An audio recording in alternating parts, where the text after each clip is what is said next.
একদিকে শিলিগুড়ি পুরসভার সামনে যখন বিক্ষোভ দেখাচ্ছেন বামেরা, শিলিগুড়িতে জমি দখলে ফের চেষ্টার অভিযোগ উঠল এবং সেই অভিযোগ ঘিরে একেবারে তুলকালাম পরিস্থিতি শিলিগুড়িতে। 31 নম্বর জাতীয় সড়ক অবরুদ্ধ করে স্থানীয় বাসিন্দারা বিক্ষোভ দেখান, রাস্তায় আগুন জ্বালিয়ে চলে বিক্ষোভ।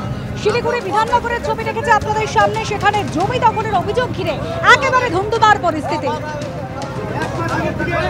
একদিকে রাস্তায় আগুন জ্বলছে জমি দখলের চেষ্টার অভিযোগকে কেন্দ্র করে, অন্যদিকে শিলিগুড়ি পুরসভার বিরুদ্ধে অভিযোগ জানাচ্ছেন, বিক্ষোভ দেখাচ্ছেন বামেরা পানীয় জল সরবরাহের জন্য। পানীয় জল নিয়ে হাহাকার পড়ে গিয়েছে শিলিগুড়িতে। অন্যদিকে শিলিগুড়িতে জমি দখলে ফের চেষ্টার অভিযোগ। সনদ ঝা আমাদের প্রতিনিধি রয়েছেন আমাদের সঙ্গে। সনদ, স্থানীয় বাসিন্দারা বলছেন বহিরাগতরা এসে সেই জমি দখলের চেষ্টা করছিল, ঠিক কি ঘটেছে, কি অভিযোগ? দেখো অংশ যেটা হচ্ছে যে এই যে জমি দখলের যে অভিযোগ, যেটা কিন্তু একেবারে এই অভিযোগটা একেবারে অন্যরকম।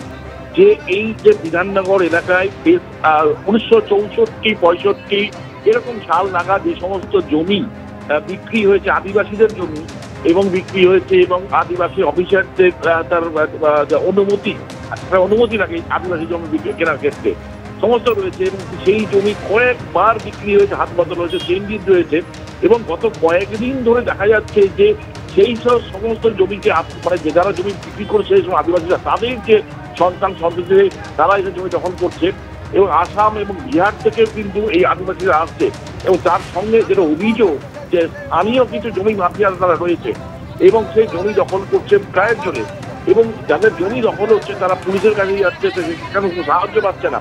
ইভেন শিলিগুড়ির কোর্টে মামলা চলছে, কিন্তু তাদের বক্তব্য যে সেই জমি চাষ করে তাদের মানে সংসার চলতো, কিন্তু সেই জমি দখল হয়ে যাচ্ছে, স্বাভাবিকভাবে সেই দেওয়ালে পিঠ খেয়ে গেছে এবং পুলিশি হস্তক্ষেপের দাবিতেই তারা কিন্তু আজকে সকাল থেকে 31 নম্বর জাতীয় সড়ক অবরোধ করে রেখেছেন। 2বার কিন্তু অবরোধ পুরো গাড়ি রয়েছে এবং পুলিশ এখনো পর্যন্ত কিন্তু পুরো অবরোধ তোলেনি। তবে ঘটনা হচ্ছে যে অবরোধকারীদের সঙ্গে পুলিশ আলোচনা চলছে এই যাতে অবরোধ তুলে নেওয়া হয়। তবে যে অভিযোগ নিয়ে কিন্তু যে অবরোধ চলছে, যে অভিযোগটা কিন্তু খুব গুরুত্বপূর্ণ।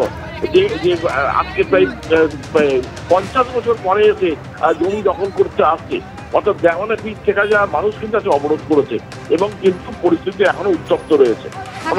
পরিস্থিতি উত্তপ্ত রয়েছে, একদিকে শিলিগুড়িতে জলের দাবিতে বিক্ষোভ, অন্যদিকে শিলিগুড়ির বিধাননগরে জমি দখলের চেষ্টার অভিযোগকে কেন্দ্র করে রাস্তায় আগুন জ্বলল।